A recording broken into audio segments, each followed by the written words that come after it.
అదరకొట్టే కారం రంగు రుచి ఆచి కారం పొడి.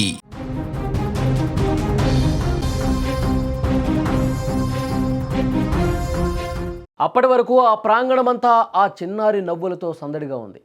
అమ్మా నాన్నల కళ్ళెదుటే ఆ బుజ్జాయి కేరింతలు కొడుతూ ఆడుకుంటున్నాడు. కానీ విధి ఆడిన వికృత క్రీడలో ఒకే ఒక్క క్షణం ఆ పసివాడి ప్రాణాలను బలి తీసుకుంది. పూణేలో జరిగిన హృదయ విదారక సంఘటన చూస్తుంటే ఎవరికైనా కన్నీళ్లాగు. లోనికల్బోర్ ప్రాంతంలోని జాయనెస్ట్ హౌసింగ్ సొసైటీ అది. 5 ఏళ్ల నిష్కర్ష్ అశ్వత్ రెడ్డి తన స్కూటర్ బొమ్మపై ఎంతో సరదాగా ఆడుకుంటున్నాడు. ఆ ట్రైసైకిల్ మీద ఆడుకుంటూ ఉన్నాడు. అపార్ట్మెంట్ ఆవరణ కదా, సురక్షితమే అనుకున్నారు ఆ తల్లిదండ్రులు. కానీ చావు కారు రూపంలో వస్తుందని చెప్పి అసలు అక్కడ ఎవరు కూడా అనుకోలే. ఒక్కసారి దృశ్యాలు మీరు చూడండి, ఎంత బాధ కలుగుతుందో చూడండి. పార్క్ చేసినటువంటి కార్ల మధ్యలో నుంచి నిష్కర్ష్ ఒక్కసారిగా రోడ్డు మీదకి, అతనికి కూడా ఎదురుగా ఏం తెలీదు, అక్కడ కారు అడ్డు ఉంది కాబట్టి ఏమీ రావట్లేదు అనుకుని ఆ పిల్లవాడు కూడా ట్రైసైకిల్ మీద సరదాగా ఆడుకుంటూ ఎంతో ఉత్సాహంగా ఇట్లా ముందుకు కదిలాడు. కానీ ఇటు బ్లూ కలర్ కారు ఆ పసివాడిని కనీసం గమనించినా సరే, అంటే చాలా దగ్గరకు వచ్చిన తర్వాత కనిపించాడు. ఇక స్పీడ్ని కంట్రోల్ చేయలేనటువంటి పరిస్థితి ఉంది. ఎదురుగా ఏమీ ఒక్క వాహనం కూడా లేదు, ఒక్క వ్యక్తి కూడా లేడు కదా అని చెప్పి అతను ఆ కారు నడుపుతున్నటువంటి వ్యక్తి అదేవిధంగా వేగంగా ముందుకు పోనిచ్చాడు. కానీ ఒక్కసారిగా ఆ బాలుడు ఆడుకుంటూ కారు ముందుకు రావడంతో ఇక్కడ వేగం కంట్రోల్ కాక ఆ బాలుడు మీద నుంచి వెళ్ళిపోయింది. ఆ బాలుడు తీవ్ర గాయాల పాలైపోయాడు. కార్ల టైర్ల కింద నలిగిపోయాడు. హుటాహుటిన అక్కడ ఉన్నటువంటి, ఇక్కడ చూడండి వీళ్ళందరూ కూడా ఎంత ఎంత బాధపడుతున్నారు, ఎంత భయపడిపోయారు ఆ ఘటన చూసి. ఒక్కసారిగా ఆ పిల్లలు,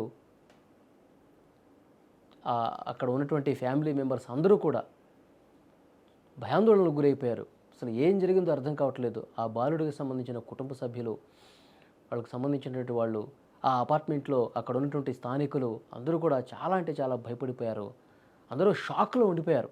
ఇంత ఘోరం జరిగిపోయింది, క్షణిక కాలంలో ఇంత ఘోరం జరిగిపోయిందంటూ వాళ్ళందరూ చాలా ఆవేదన వ్యక్తం చేశారు. హుటాహుటిన వెంటనే కార్ల టైర్ల కింద ఉన్నటువంటి ఆ బాలుని కష్టం మీద అందులో నుంచి లాగి ఆ తర్వాత వెంటనే సమీపంలో ఉన్నటువంటి ఆసుపత్రిలోకి తీసుకెళ్ళినటువంటి పరిస్థితి ఉంది.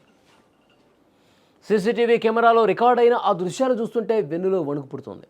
కారు కింద పడి ఆ చిన్నారి విలవిల్లాడుతుంటే అది చూసిన తల్లిదండ్రులు ఆర్తనాదాలు ఆకాశాన్ని తాకాయి. అప్పటి వరకు నవ్వుతూ ఆడుకున్న బిడ్డ విగతజీవిగా పడి ఉండటం చూసి ఆ తల్లి గుండె చెరువైంది. వెంటనే ఆసుపత్రికి తరలించిన అప్పటికే ఆ చిన్నారి ప్రాణం అనంతవాయువుల్లో కలిసిపోయింది. ఆ ఇంట్లో ఇప్పుడు చీకటి అలుముకుంది. అల్లారు ముద్దుగా పెంచుకున్న కొడుకు ఇక లేడన్న నిజాన్ని ఆ తల్లిదండ్రులు జీర్ణించుకోలేకపోతున్నారు. ఈ ఘటన ప్రతి ఒక్క తల్లిదండ్రులకు ఒక హెచ్చరిక. అపార్ట్మెంట్ ఆవరణే కదా అని పిల్లల్ని ఒంటరిగా వదలకండి. అలాగే వాహనదారులు కూడా చాలా జాగ్రత్తగా డ్రైవ్ చేయాల్సిన అవసరం ఉంది. అదంతా అపార్ట్మెంట్లో ఉన్నటువంటి ఏరియా. ఎప్పుడు ఎవరు అంత అక్కడ అందరూ ఫ్యామిలీసే ఉంటారు కాబట్టి, పిల్లలే ఉంటారు కాబట్టి ఇది రోడ్డు కాదు కదా, అసలు ఏమీ లేదులే అని చెప్పి అంత వేగంగా వెళ్ళాల్సినటువంటి అవసరం ఉంది. అతను కూడా తప్పు చేశాడు. ఆ వాహనం నడిపించిన వ్యక్తి కూడా అంత స్పీడ్గా రావాల్సినటువంటి అవసరం లేదు. అతను కూడా అజాగ్రత్తగా నిర్లక్ష్యంగా డ్రైవ్ చేసినటువంటి పరిస్థితి. పాపం ఆ పిల్లవాడికి తెలియదు, రోడ్డు అంతా ఎదురుగా నాకు ఖాళీగానే కనిపిస్తుంది కదా అని ఆడుకుంటూ ఉన్నాడు. ఇంటి ఆవరణలో కింద ఆడుకుంటూ ఉన్నాడు. కానీ ఈ విధంగా మృత్యువు కబళిస్తుందని చెప్పి ఎవరు ఊహించలా. తల్లిదండ్రులు కూడా చాలా దగ్గరలోనే ఉన్నారు.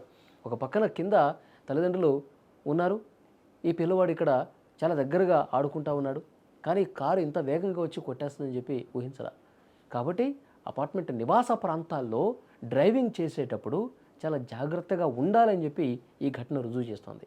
మీ అజాగ్రత్త ఒక నిండు ప్రాణాన్ని బలి తీసుకోవటమే కాదు, ఒక కుటుంబాన్ని కూడా కోలుకోలేని విషాదంలోకి నెట్టేసింది.